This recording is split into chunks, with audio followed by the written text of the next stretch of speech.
Revisão final concursos. Afiando o conhecimento para cravar a sua vaga.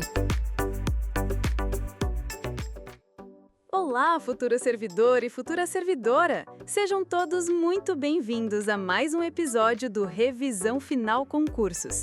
Eu sou a Caroline de Jesus e hoje vamos mergulhar em um tema central do processo penal, o inquérito policial. É isso mesmo, Carol. Eu sou Milton Santos e, como você trouxe, o inquérito policial é o mais importante instrumento de investigação criminal que temos.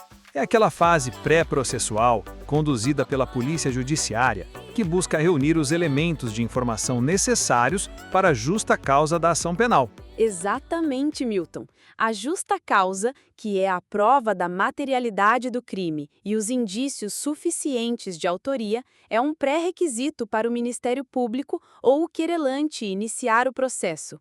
O inquérito, portanto, tem essa função preparatória e também uma função preservadora, evitando acusações levianas e infundadas.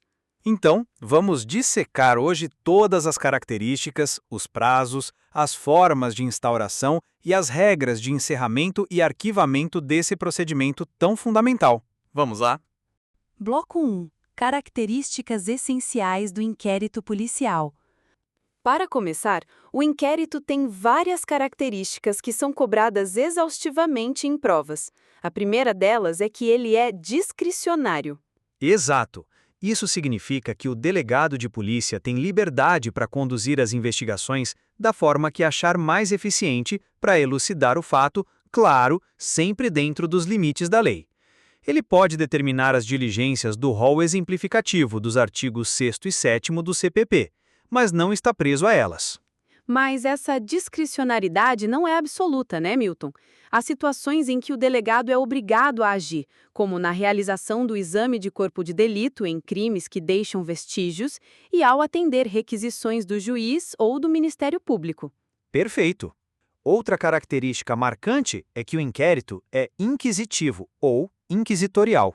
Sim, isso significa que, por ser uma fase pré-processual, não há a aplicação plena do contraditório e da ampla defesa, que são garantias da fase judicial.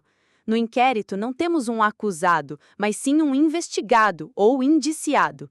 A súmula vinculante número 5 do STF, que diz que a falta de advogado no processo administrativo disciplinar não ofende a Constituição, é aplicada por analogia aqui.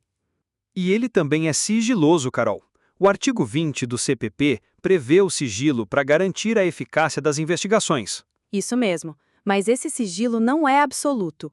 Ele não se aplica ao juiz e ao Ministério Público. E para o advogado do investigado, o acesso é garantido às provas já documentadas nos autos, conforme a súmula vinculante número 14 do STF. O que não foi documentado ainda, como uma interceptação em curso, permanece em sigilo. E para fechar esse primeiro bloco, o inquérito é indisponível e dispensável. Indisponível porque, uma vez instaurado, o delegado não pode arquivá-lo por conta própria. E dispensável, porque a ação penal pode ser iniciada sem ele, caso o titular da ação já tenha elementos suficientes para formar a justa causa. Vamos à primeira questão de hoje. FGV 2022. Durante o inquérito, Bernardo, advogado de Júlia, indiciada pela suposta prática do crime de roubo, foi impedido pelo delegado de polícia de ter acesso às provas já produzidas e documentadas nos autos do inquérito.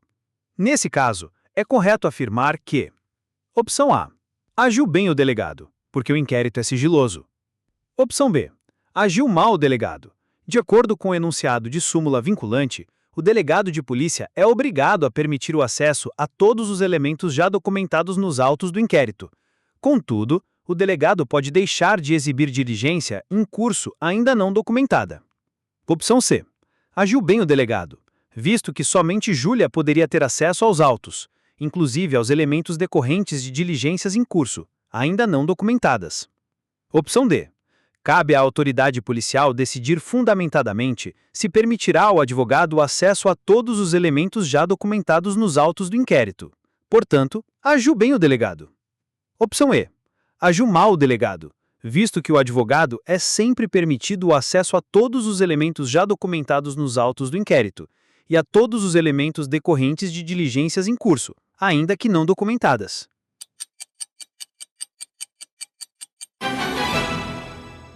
Ao analisar as opções desta questão, a alternativa correta é a B, espelhando o que preceitua a súmula vinculante 14. Essa súmula garante o direito do defensor de acessar amplamente os elementos de prova que já estão documentados em procedimentos investigatórios conduzidos por órgãos de polícia judiciária, desde que digam respeito à defesa do representado. A opção A está incorreta porque, apesar do inquérito ser sigiloso, o defensor do investigado possui amplo acesso aos elementos de prova que já estão documentados e que se relacionam diretamente com o exercício do direito de defesa. A opção C está incorreta porque reforça a mesma ideia. O defensor do investigado tem direito a um acesso amplo aos elementos de prova já documentados que são relevantes para a defesa, como já explicitado na opção B. Similarmente, a opção D também está incorreta. O acesso do defensor aos elementos de prova já documentados relacionados à defesa do investigado não está sujeito a qualquer decisão ou subordinação da autoridade policial. Por fim, a opção E também está incorreta. É verdade que o defensor tem direito a acesso amplo aos elementos de prova já documentados relacionados à defesa. Contudo, no que diz respeito aos elementos de diligências que ainda estão em curso, a autoridade policial tem a prerrogativa de decidir sobre a possibilidade desse acesso, o que não altera o direito de acesso ao que já está documentado. Bloco 2. Prazos para a conclusão do inquérito. Milton, um ponto que sempre confunde os concurseiros são os prazos para a conclusão do inquérito. Qual é a regra geral do CPP? A regra geral, Carol, está no artigo 10 do CPP. Se o indiciado estiver preso, o prazo é de 10 dias. Se estiver solto, o prazo é de 30 dias. E esses prazos podem ser prorrogados? Podem, mas com regras diferentes. Para o indiciado solto, o prazo é impróprio e pode ser prorrogado quantas vezes forem necessárias mediante pedido ao juiz. Já para o indiciado preso, a situação é mais complexa. O pacote anticrime previu a prorrogação por uma única vez, por 15 dias. No entanto, o STF, ao julgar as ADI sobre o pacote, declarou essa limitação de uma única vez inconstitucional. Então, hoje, o inquérito com réu preso pode ser prorrogado por prazos sucessivos de 15 dias, desde que de forma fundamentada pela autoridade policial ou MP e com decisão do juiz. Exatamente. Mas atenção, concurseiro, existem prazos especiais em leis extravagantes. Na Justiça Federal, o prazo com réu preso é de 15 dias, prorrogáveis por mais 15. Na Lei de Drogas, são 30 dias com réu preso e 90 dias com réu solto, ambos podendo ser duplicados. É fundamental ter essa tabela de prazos na ponta da língua. Vamos a uma questão sobre isso. Sebrasp 2019. Lúcio é investigado pela prática de latrocínio. Durante a investigação, apurou-se a participação de Carlos no crime, tendo sido decretada de ofício a sua prisão temporária. A partir dessa situação hipotética e do que dispõe a legislação, julgue o item seguinte. Como Lúcio está solto, o inquérito policial não terá prazo para ser concluído. Certo ou errado?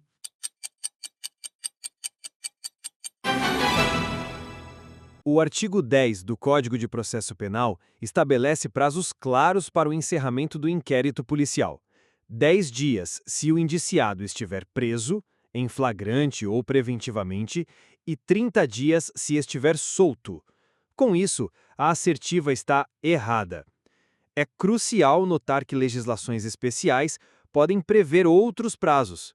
Por exemplo, inquéritos da Polícia Federal têm 15 dias para a conclusão. Lei 5.040/66, artigo 66. Na Lei de Drogas, o prazo é de 30 dias para indiciados presos e 90 dias para soltos, ambos podendo ser duplicados. No cenário de um crime hediondo, como mencionado no artigo 1º, inciso 2, c, da Lei 8.072/90, o prazo da prisão temporária é de 30 dias, prorrogável por igual período. Lei 8.072/90, artigo 2, parágrafo 4º. Nesse caso, o prazo para a conclusão do inquérito policial, artigo 10 do CPP, é somado ao prazo da prisão temporária decretada, e a contagem se dá como se o investigado estivesse preso, ou seja, até 30 dias, prorrogável por igual período. Bloco 3. Instauração e tramitação do inquérito. Milton, e como um inquérito começa? Ele pode ser instaurado de várias formas, Carol. Nos crimes de ação penal pública incondicionada, o delegado deve agir de ofício assim que toma conhecimento do crime. Ele também pode ser instaurado por requisição do juiz ou do Ministério Público, que é uma ordem que, em regra, deve ser cumprida.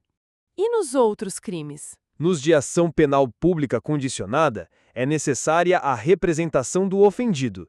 E nos de ação penal privada, o requerimento de quem tem a titularidade da ação. Uma forma comum de o delegado tomar conhecimento é pela delatio criminis, quando qualquer pessoa do povo comunica o fato. Mas atenção, se a denúncia for anônima, o STF exige que a polícia faça uma verificação preliminar antes de instaurar formalmente o inquérito. E durante a tramitação, a autoridade policial realiza as diligências, como oitivas, acareações e a famosa reconstituição do crime, a reprodução simulada dos fatos, da qual o indiciado não é obrigado a participar.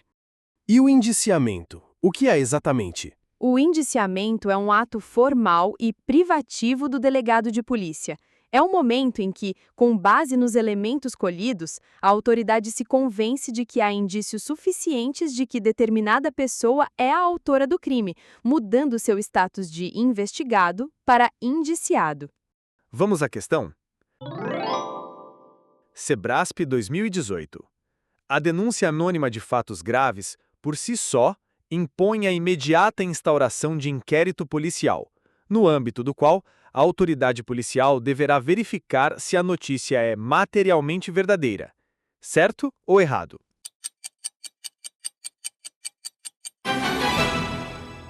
Assertiva errada.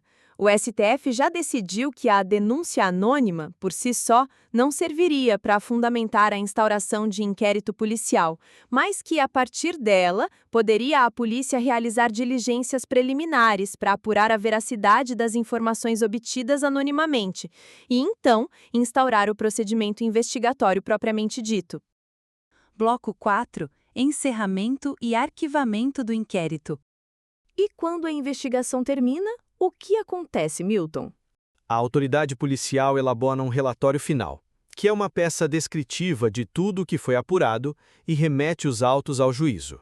Esse relatório não é obrigatório para o oferecimento da denúncia, Carol, já que o próprio inquérito é dispensável.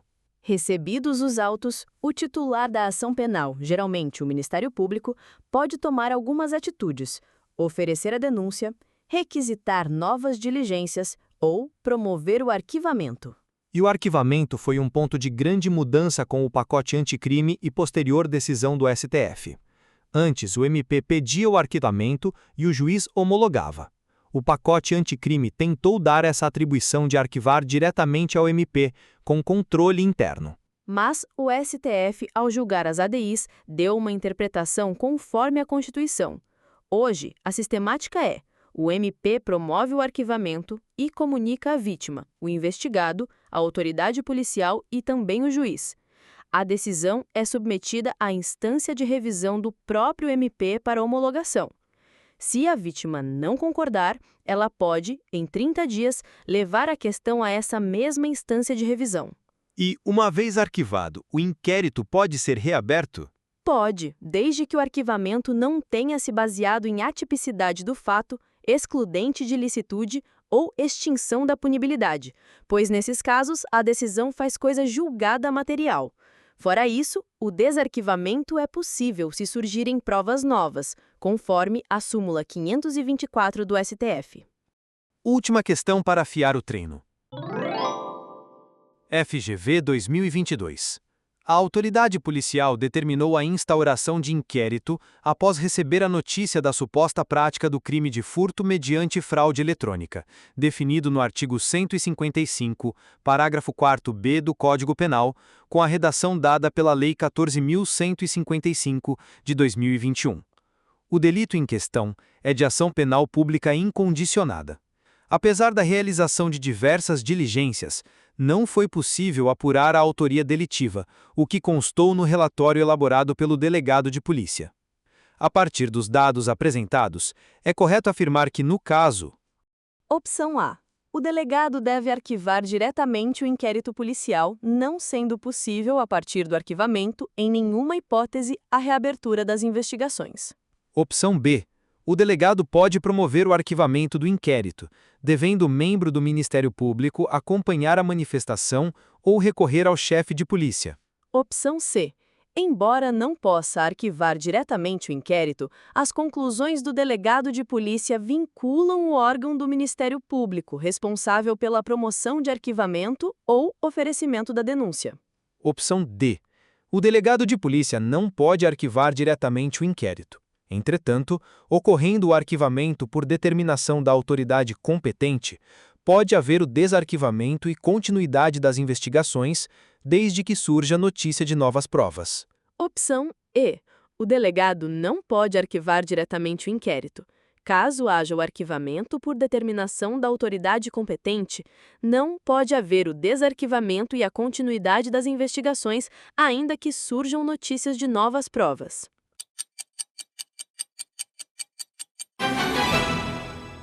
A opção D está correta, conforme a súmula 524 do STF. Arquivado o inquérito policial, por despacho do juiz, a requerimento do promotor de justiça, não pode a ação penal ser iniciada sem novas provas. As demais opções estão incorretas. Opções A e B, erradas. O artigo 17 do CPP é claro. A autoridade policial não pode mandar arquivar o inquérito. Opção C, errada. As deliberações da autoridade policial não vinculam o Ministério Público, conforme entendimento do STF, HC 133.835. Opção E, errada, pois vai de encontro ao gabarito da questão na opção D. E assim, fechamos essa revisão sobre inquérito policial. Passamos por todas as etapas, das características, aos prazos e ao arquivamento. Foi um guia denso, mas essencial. A dica de ouro é: memorize o mnemônico das características de inquérito. Ele é discricionário, inquisitivo, sigiloso, indisponível, dispensável, escrito, oficial e oficioso. E foque nas diferenças de prazos entre as legislações.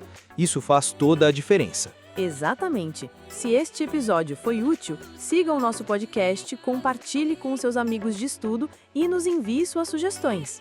Foco total na reta final e até a próxima!